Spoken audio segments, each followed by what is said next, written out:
Salut, c'est Trado, je suis content de vous retrouver pour la mise à jour de l'analyse technique du CAC 40. Alors un format un petit peu particulier parce qu'il faut savoir sortir le nez du guidon.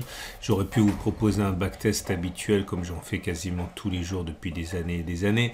Mais là, il s'est passé quelque chose d'un peu particulier qui change la donne. Comme vous le savez, Monsieur Powell, le taulier de la Fed, a décidé, comme attendu, d'augmenter ses taux d'intérêt de 0,5%. Ce qu'il faut savoir, c'est que c'est perturbant. Pas perturbant à cause de l'inflation qui justifiait que les banques centrales fassent quelque chose, mais ce qui est particulier, c'est que on a déjà une économie qui ralentit et la Fed décide d'augmenter les taux afin de donner la priorité à la lutte contre l'inflation, alors que normalement on augmente les taux d'intérêt lorsque l'économie est en surchauffe pour justement ralentir l'inflation au détriment de l'économie. Mais là, je le répète, le problème c'est qu'il y a de l'inflation alors que l'économie est déjà en train de donner des signes de faiblesse. Néanmoins, le SP500 en clôture prend 3%. Pour le Nasdaq, on en est actuellement à 3,41% et l'indice monde, on va dire, prend au moment où je parle 2,6%. Bref, ce que je pourrais dire sur le CAC est anecdotique. On va donc regarder en prenant un petit peu de hauteur ce qui peut se passer sur les indices et donc essayer de voir ce qui pourrait se passer sur le CAC 40 et s'il faut croire à un rebond purement technique ou à quelque chose de plus solide qui mettrait fin finalement à la baisse à laquelle on a assisté. Première chose, j'aimerais vous montrer le SP500 en données journalières. Alors les données journalières, j'avais expliqué, regardez la vidéo, je crois que j'ai mis ça la semaine dernière, qu'il fallait attendre que le SP500 et le Nasdaq touchent quelque chose de solide avant d'envisager un rebond et qui entraînerait par contagion le CAC 40. Et j'avais fourni cette fourchette d'Andrews, ici merveilleux outil que la fourchette d'Andrews. J'enlève la rouge, regardez. Regardez simplement la noire. Vous prenez un plus bas, un plus haut, un plus bas consécutif. On doit normalement statistiquement toucher la médiane. Ça a été chose faite ici. On avait donc le droit de suivre la cassure. La cassure a eu lieu ici. Une fois qu'elle a eu lieu, on pouvait tracer une nouvelle fourchette d'Andrews en prenant les deux derniers points plus le point d'inflexion, ce qui nous donnait cette fourchette rouge. J'avais expliqué, c'était encore une fois il y a quelques séances, peut-être une semaine, que on pouvait chercher un contact avec la médiane de la fourchette d'Andrews et regardez ce qui s'est passé. On a touché la fourchette d'Andrews, enfin sa médiane, et sur un support hebdomadaire que je vais remettre maintenant. Ce qui voudrait dire en ce sens qu'un rebond pourrait être légitime. Finalement, tout se passe conformément à ce que dit la Vulgate. On corrige, on va chercher un support et tant que c'est pas cassé, eh bien, excusez la palissade, ça tient. Et de surcroît, la hausse à laquelle on assiste aujourd'hui, si on devait clôturer comme ça en fin de semaine, et on n'est pas à la fin de semaine, eh bien on aurait de surcroît un turtle soup.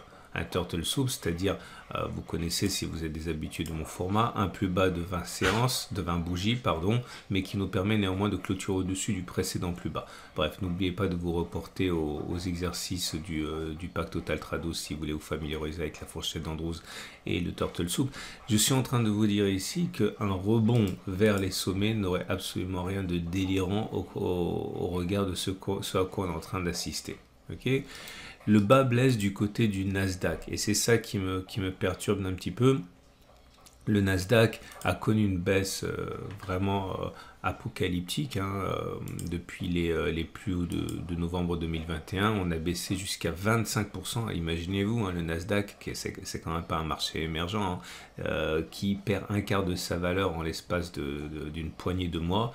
Et qui se redresse actuellement. Alors ce qui m'embête un petit peu, mais il ne faut pas non plus être complètement borné, c'est qu'on a légèrement cassé cette zone de support hebdomadaire, ici, qui laissait augurer que l'on aille chercher cette zone que j'avais identifiée comme une zone possible de fin de baisse. Et ça ne s'est pas produit ainsi, donc ça rend humble cette histoire parce que tout mon scénario sur le Nasdaq a l'air de ne pas être validé. Bon, c'est pas que je sois omniscient, je me trompe aussi souvent que j'ai tort, mais non, que j'ai raison, mais c'est perturbant. Il pourrait s'agir d'une fausse cassure classique, auquel cas on pourrait envisager que les retours vers les plus hauts aient lieu. Néanmoins, quand on a la précédente impulsion haussière, on parle d'il y a 2 mois, on a pris quand même 17% avant d'inscrire un nouveau plus bas. Je suis en train de vous dire ici qu'il ne faudrait pas non plus penser que même si la hausse devait nous permettre de progresser de 20%, et bien que ce soit fini, hein. On peut très bien avoir une hausse de 17% et l'inscription d'un nouveau plus bas. D'ailleurs, c'est à ça qu'on reconnaît les bear markets, c'est-à-dire les marchés baissiers. Je vais essayer de vous en montrer un.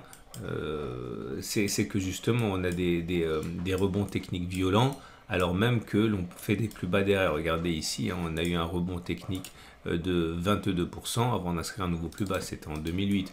Regardez en 2001, bon, c'est encore pire en 2001, des rebonds techniques, voilà, vous avez un rebond technique de 40% avant une dérouillée, vous avez un rebond technique de 50% avant une nouvelle attaque baissière. Bref, je suis en train de vous dire qu'il ne faudrait pas non plus s'emballer trop tôt.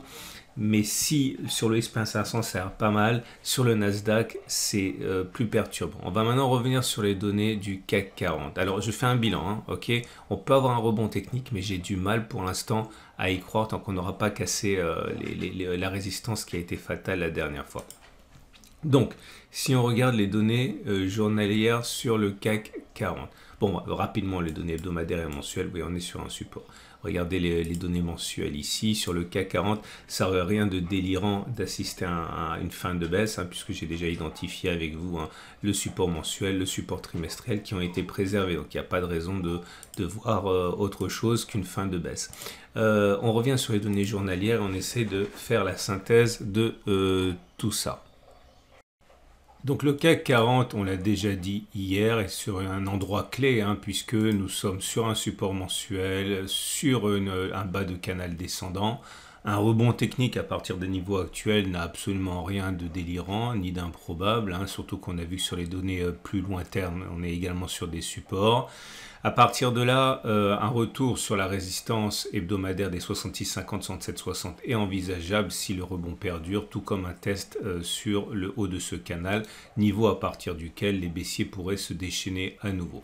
Donc rien à dire de plus au niveau chartiste. Le chandelier japonais du jour est baissier, puisque c'est un avalement baissier, mais encore une fois, il ne faut pas non plus être complètement fermé aux actualités et le fait que, nous soyons sur un support, ce qui limite la pertinence d'un avalement baissier, et deux, après une explosion des marchés suite à l'intervention de monsieur Powell, eh bien, nous amène à considérer qu'on pourrait être à surtout combler le gap demain, le gap dont on pense qu'il a, enfin dont je pense avec à tort ou à raison qu'il s'agit d'un gap commun destiné à être rebouché rapidement.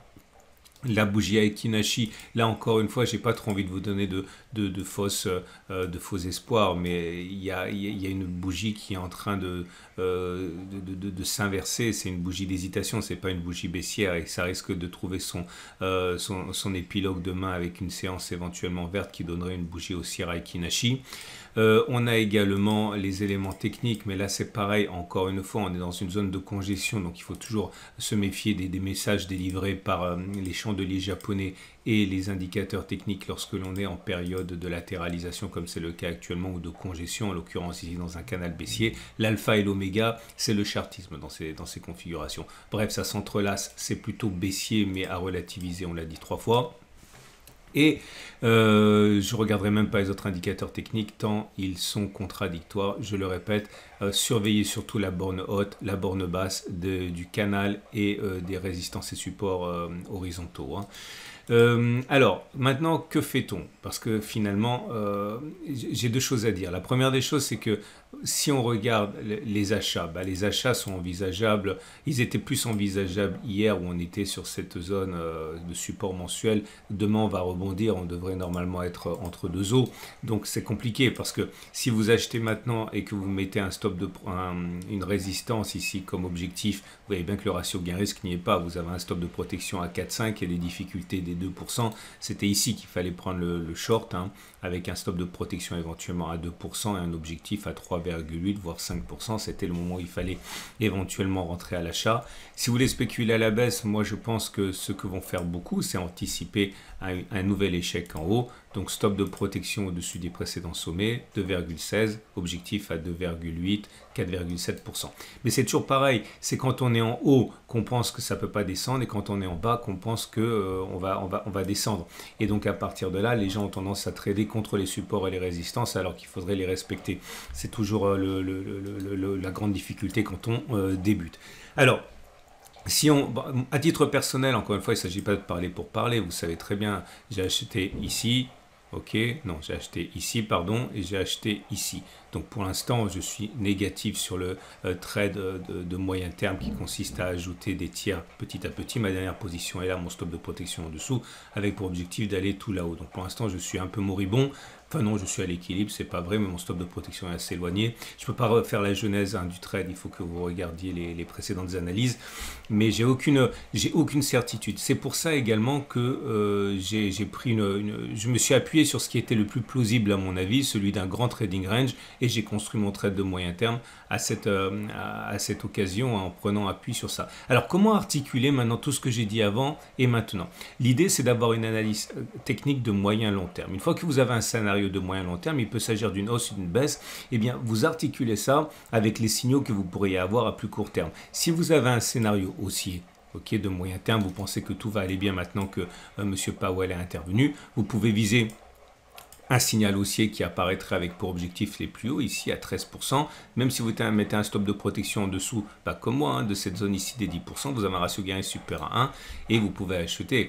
Maintenant, si vous avez un scénario plus baissier, que vous pensez que le Nasdaq va monter et s'affaisser, aller chercher la zone de support, eh bien c'est l'inverse qu'il faut faire. Attendez que ça monte gentiment. Vous pouvez même attendre si rentrer un petit peu ici, à la baisse, rentrer un petit peu ici à la baisse et viser un retour sur les plus bas. Ça tient aussi. Hein. Voilà. Je vous rappelle pour terminer qu'à titre personnel, en tant qu'investisseur, je m'en fiche complètement puisque je rentre progressivement sur tous les supports. C'est tout l'esprit de mon accumulation rationnelle. Donc, pour mes investissements de long terme, c'est l'objet encore de l'analyse que je fais de manière hebdomadaire.